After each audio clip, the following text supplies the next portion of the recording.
Welcome back to another Charlotte Legacy League with Green White Lands versus Black Saga Storm. Both players have kept 7 cards, and Charlie will be on the play, leading off with a Wasteland and Expedition map. Over to Hunter's turn, he's going to play a Swamp, and we should see him play a 0-cost artifact here. See which one he leaves off with the Mishra's Bauble, and then between an Opal, that's Chrome Mox with Infernal Tutor imprinted on it, and then a Mox Opal, and then a Lotus Petal. He'll cast a Cabal Ritual, which will put 4 mana into his pool, 3 mana into his pool, sorry. And then he'll sack the Petal for a black, as well as tap the Opal. He'll cast Beseech the Mirror and bargain, sacrificing the Mox Opal, getting, looks like a Gaia's Will. From here, he can cast Gaia's Will, hold priority, sacrifice the Bauble, and then Gaia's Will will resolve, and he can use it like a Yawgmoth's Will. And that'll be game number 1.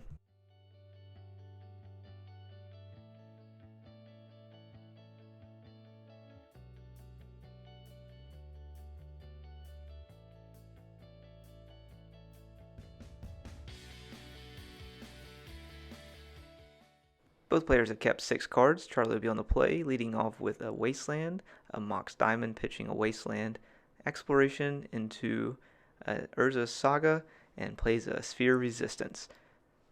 Over to Hunter's turn, we should see him play his Urza's Saga. With the Sphere out, he can only cast 1 spell, realistically, just because he has to pay a tax of at least 1 mana. So it's like he's going to play the Saga here. Get his counter, make a mana. He should be able to cast a Chrome Mox here. Looks like he's going to imprint Gaia's Will, maybe? That's what's in his hand. So, yeah, imprint Gaia's Will. Not done yet. He's going to also cast an Opal, pass back to Charlie. Back over to Charlie's turn. He's going to draw. The Saga will tick up to 2. And it looks like he drew another Sphere Resistance and passes back over to Hunter. Hunter will draw. And see what he has to play this turn. His Saga takes up to 2 as well. He looks like he can play a Pithing Needle, or he chooses to play the Lotus Petal and pass back to Charlie. Charlie will draw. The Saga is going to tick up to 3 here. Charlie's trying to decide what he wants to do, whether he wants to make a construct here and start to apply pressure, or if he wants to just let it tick up. So he's going to let it tick up and float a mana. We'll see what he goes to get. More than likely going to pick up a Soul Guide Lantern and see, that way he has a little bit of protection against a Beseech Gaia's Will line from Hunter. So it looks like he's going to exile his own Wasteland potentially. I think he thinks separately. Yep, he's going to Wasteland Hunter Saga using the trigger on the stack from the Lantern, and then Wasteland it, his Saga, and then exile it. Pass back over to Hunter. Hunter with no lands, but he does have his Chrome Mox, and his Mox Opal is online with Metalcraft. Back over to Charlie, plays a Wasteland, passes back to Hunter. Hunter drew it looks like an Ancient Tomb, so with the Wasteland out, we'll see how he handles that. He does have a Pithing Needle in play, which he could cast if he uses his Petal and his Chrome Mox as well. We'll see what he wants to do here. Looks like he's going to do just that, and he's going to play the Pithing Needle. He'll name Wasteland, and then he'll follow up with the Tomb, so the Tomb can't be Wastelanded. Charlie draws the Tabernacle and puts it into play. That does tap because he does have Yavimaya out. Hunter will play a Shadow Spear, pass back. Charlie finds the Dark Depths, and he'll start to probably manually roll that down over the next few turns and hopefully make it 20-20 in time before Hunter gets a chance to set up and play.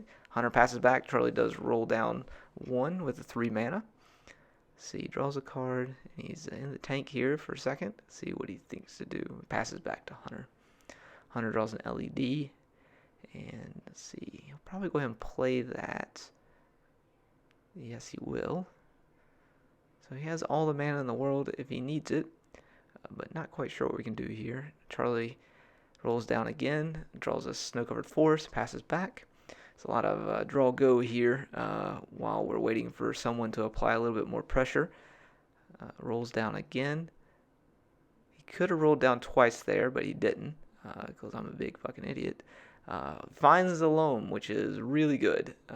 Able to play out a Saga and a Wasteland and start to develop a board here to put pressure on Hunter. Hunter draws a Gaia's Will, which in retrospect is absolutely fantastic because now he can't use a will line to beat Charlie unless he puts on suspend and then goes all in.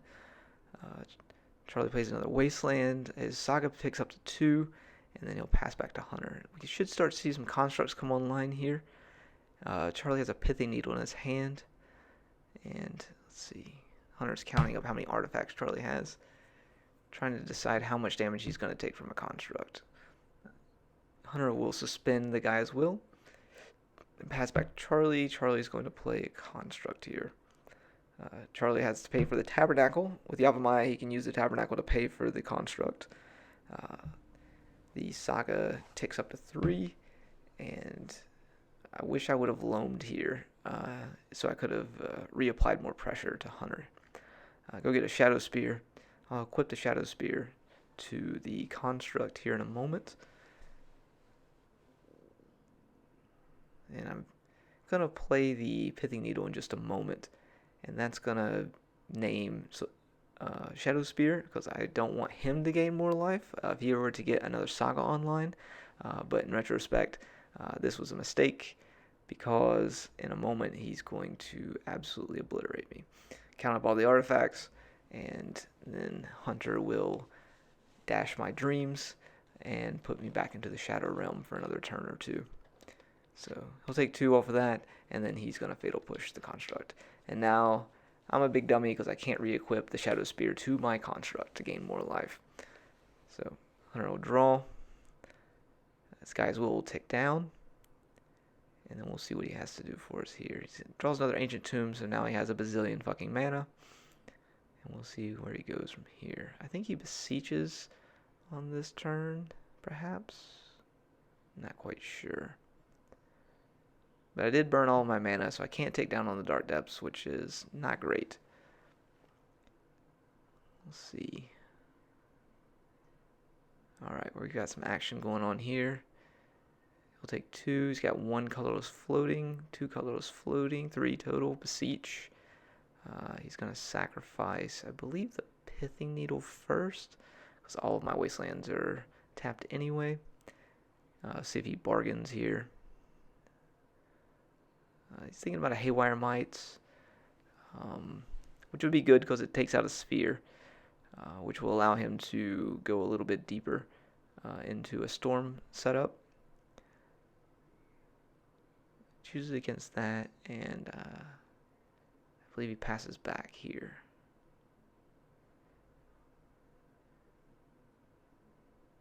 I'll pay for the construct.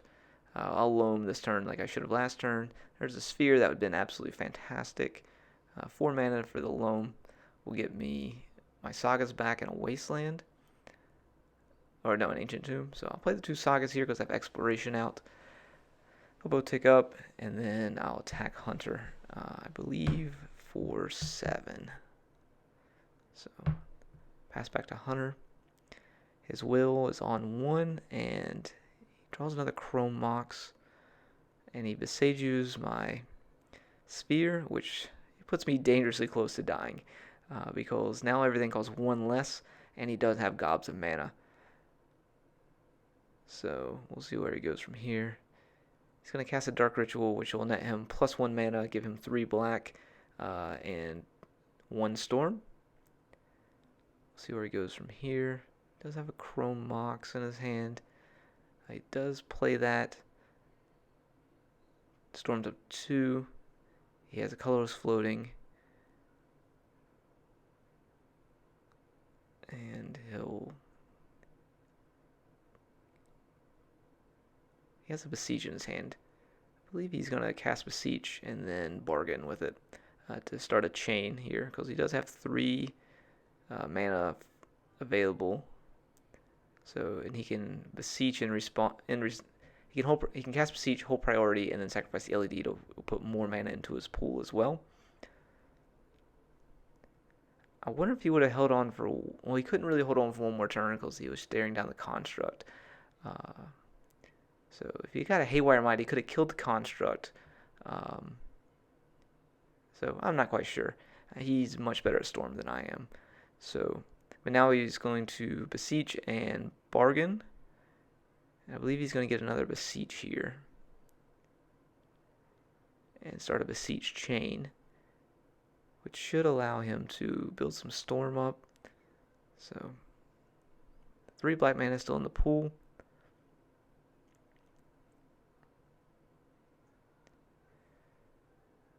He's going to beseech.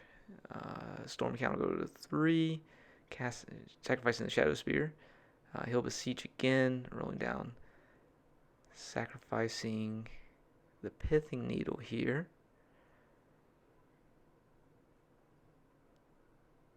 And then, so that's 2 beseeches. And yeah, I believe he's going to Tendrils here for 6. Storm count on 6, so I'll take 12. He'll gain 12 life, and he'll get another turn, especially with the Gaia's Will still in the stack. Choose not to use the Soul Guide Lantern there.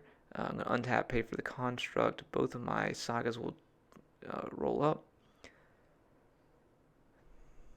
We'll make 2 more constructs here. And I believe we attack for 7 or 8. Attack for 8.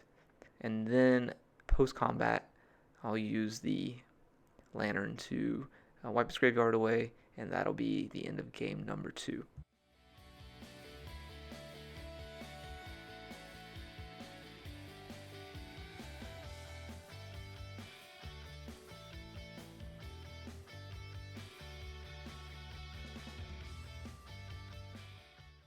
Welcome back to game number 3. Charlie kept 7, Hunter kept 6, and Hunter will be on the play.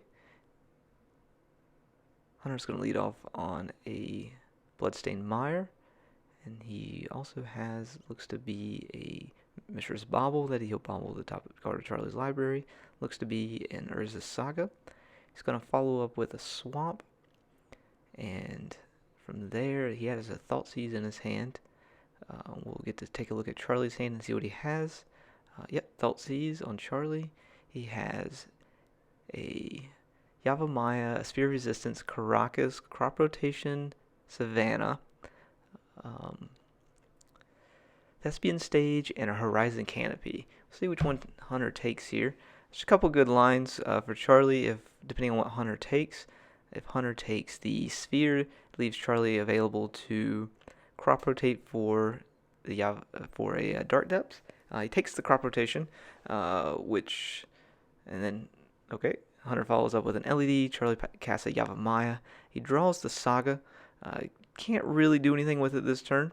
Hunter did draw a Grief, which is really good for him because now he can take that Sphere that Charlie couldn't cast the turn before. Because the crop rotation was taken, he's going to Grief, pitching a Beseech, and the Sphere is gone. So now we're really in the game.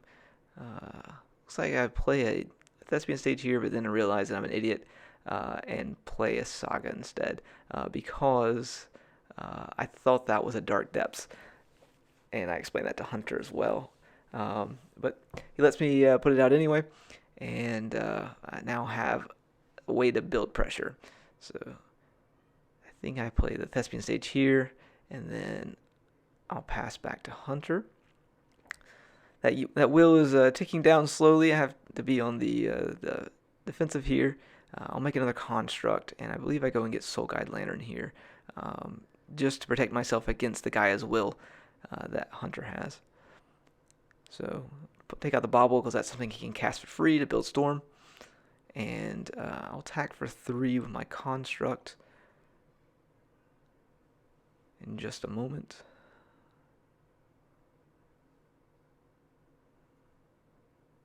And I'll bog him as well. Go ahead and clear that whole graveyard out. And then attack for 3, and back over to Hunter. Hunter passes back. Draw the Dark Depths to go ahead and make a 20/20 at the end of his turn, barring anything else. The wheel goes off. Nothing in the graveyard. And he casts a Grief into a Tabernacle and an Ancient Tomb. He's not used to casting the Grief, so he actually gets to keep that. I'll make the 20/20 at the end of turn, and that'll be the end of game number 3. Thanks everyone for watching. Have a good night.